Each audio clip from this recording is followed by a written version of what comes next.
Velkommen til en silo-vejledning. I denne video vil vi udforske silo- og alarmkonfigurationen. For at få adgang til den skal du klikke på ikonet for indstillinger inde i et silo-dashboard. Øverst er indstillingerne for silo-geometri.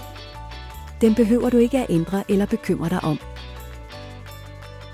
Nedenfor har vi indstillingerne for alarmerne. Alert Generation sender en e-mail, der advarer dig, når en af dine beholdere eller fodområder er ved at løbe tør. Du kan aktivere advarslen på indholdet. At siloen på 3 forskellige måder.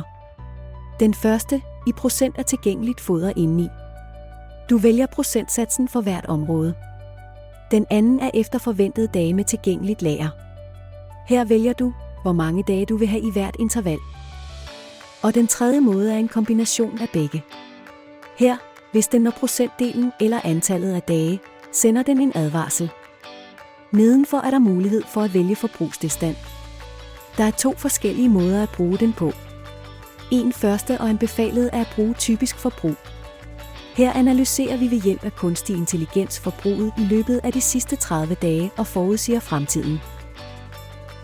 Den anden er det aktuelle forbrug.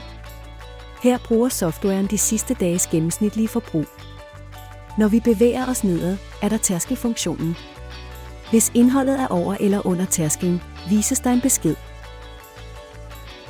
I dette eksempel, hvis siloen er over 95%, vises siloen fuld, og hvis den er under 7%, vises siloen tom.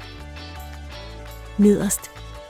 Du ser denne placering af enheden i henhold til installationen. Indstil dine alarmer og få mest muligt ud af dit overkommelige og meget præcise siloovervågningssystem.